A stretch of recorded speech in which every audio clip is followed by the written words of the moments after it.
Hey, what it do, y'all? It's your boy E2 Blue coming back at you again. And it is Saturday. Yeah, it's 4th of July weekend. Very different than any other years because, like we said, of COVID-19 and things of that nature. But I hope people are enjoying themselves with family and still being safe because, you know, we still have to remain social distance and things of that nature and so on and so forth. We talked about before about the NFL season and, you know, how that was going to transpire. We still don't know what's going on. The NFLPA, I think, was trying to cut preseason games or something like that. So they're trying to figure those things out now. But this is the thing. It's going to affect a lot of players, especially these young guys. These young guys that are trying to make the squad. They're trying to make the team. What are you gonna do? And if they cut the team, I was on Big Game James' channel last night, guys. Check out his video. Subscribe to his channel, Big Game James. Yeah, so I was on his. We were talking a little bit about this. You know, if we even have a season. You know, they're trying to figure out. The baseball is trying to figure out how they're gonna play. The NBA is trying to figure out their thing right now. So it's a lot going on right now. So as we venture off in this thing that we call life, you still got to remain cautious, still remain safe. They had a players meeting this past week. A lot of players are addressing their issues about what's going on. Some players said they don't want to play. Some players said that, you know, I will because I need the money. Other players are like, look, we have to find a way to figure some things out, changing our helmets, putting some masks in them or something like that. They have to figure that thing out. So we have to follow the narrative of being safe, making sure that we don't keep contracting this virus. That's pretty much it. Now, this video, I really wanted to go into, I wanted to talk about the wide receiver group, that position breakdown. Now, what's known about this wide receiver squad for the Dallas Cowboys is we know the top 3 wide receivers on this team. We know the top 3. We know we got Amari Cooper. We got him for that $100 million 5-year contract, which I heard people on there talking about, oh, we should trade him, blah, blah, blah. You can't do that. You just paid him that $100 million contract. A lot of, that cap hit is going to be ignorante. It's going to be stupid trying to trade him right now. You can't. You're stuck with him for at least 3 years. Now, I want to keep him for the whole 5. Now, everybody has their so-called opinions about Amari Cooper, but I'll explain that once I get farther into the video. Now, address some of the things that I've heard, that is. Now, you look at Amari Cooper, and I really like Amari Cooper. I think that, you know, when he first got on this team, when we traded that first-round draft pick with the Raiders to get him, he made an immediate impact.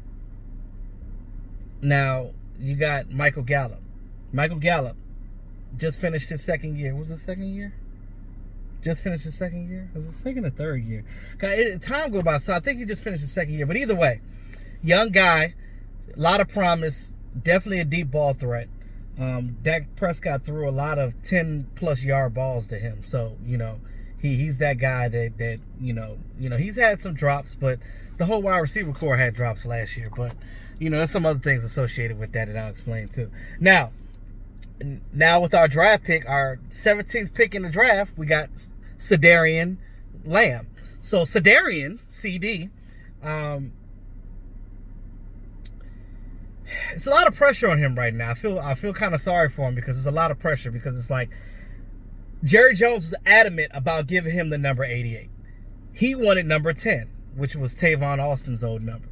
And that's another thing, too. I was wondering why they didn't bring back Tavon Austin. They could have done a lot of things with him. But I realized the main reason why they probably didn't bring back Tavon Austin is he's still out there. He's still available.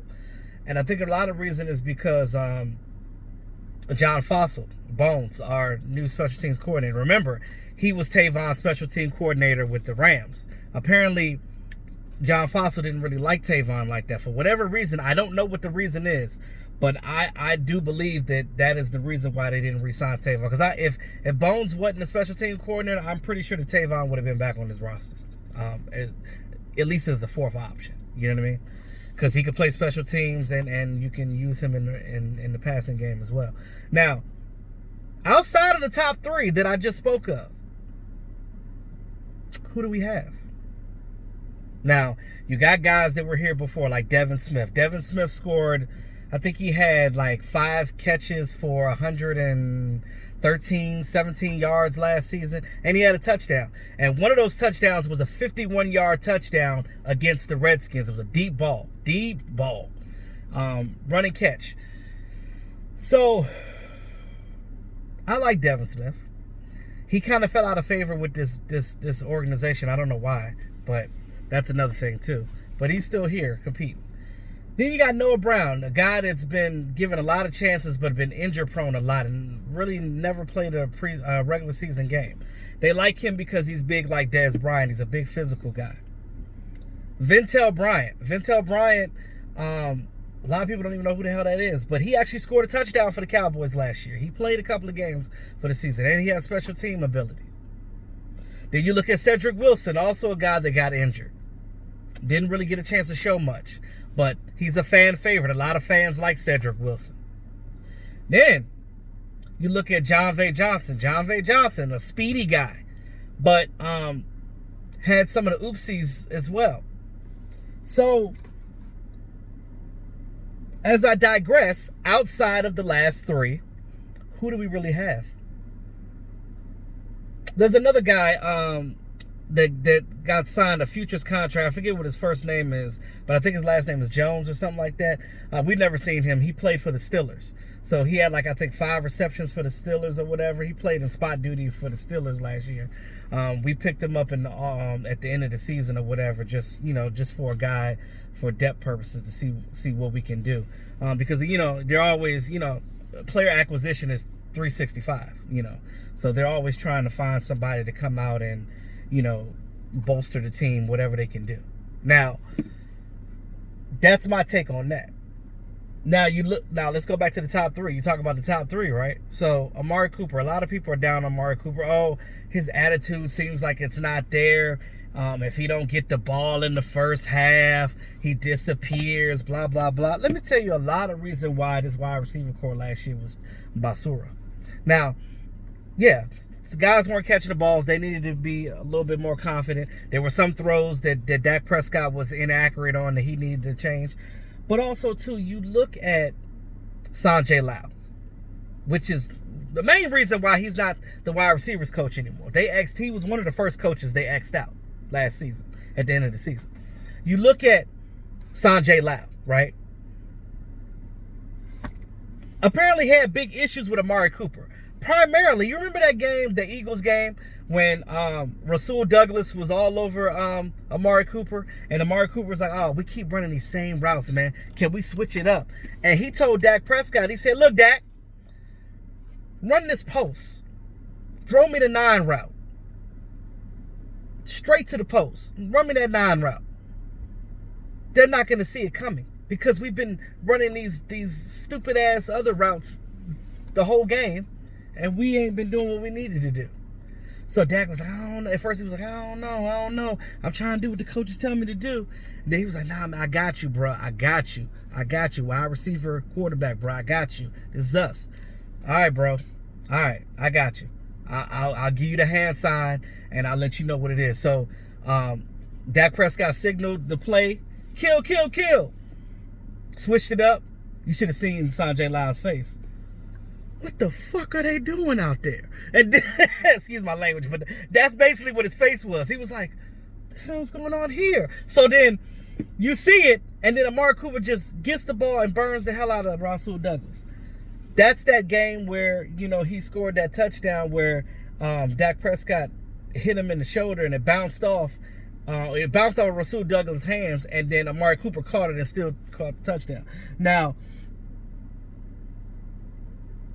that was also the game where he fell out of favor with Sanjay Lau. And I guess he's like, well, you're not doing what I'm calling you to do. And it's like, what you're doing is crap, bro. Like, if I see, and see, that's why I like Amari Cooper. Like, he's a humble dude, but he's a winner. He's a gamer at the same time. That was an executive decision that he made. So I don't want to hear nobody saying nothing about Amari Cooper don't want to win. He don't want to do this. Please don't take his humble mentality just because he's not a diva like these other wide receivers are in the league. Just because he's a quiet dude, don't take that for him not wanting to be a player, because that's not true. He may have not wanted to be with the Raiders, because come on now, who want to play with them? Like, they got a lot of crap going on over there. And they got a lot of internal issues. And then John Gruden, I don't know how he's running that offense over there. It's interesting. But anyway, he didn't want to be there no more. We're talking about the same John Gruden that got rid of the kicker, the punter, Marquette King, because he liked to celebrate and dance after he pins them inside the 10. Okay, why can't the punter celebrate? The skill players can celebrate after scoring touchdowns. Why the hell can't the punter celebrate a little bit? Bank head, bounce a little bit, shimmy to him a little bit. You know what I'm saying? After he pins the team inside the 10. That's a good play. There's a lot of punters out here that can't do that. Marquette King had a foot on him. I would love to see him on Dallas Cowboys punting. No offense to Chris Jones. I love the puntisher. I love him because he can tackle too. But Marquette King, and he played pretty well in when he went to the I was about to say Arena League. The AA's I'm sorry, what was the league that just with the DC Defense, that league? Yeah, he was basically the semi-pro team of the NFL. But yeah, so I don't know. You got to look at the dynamic things and how I look at this wide receiver core, and I think that we probably need just one more piece.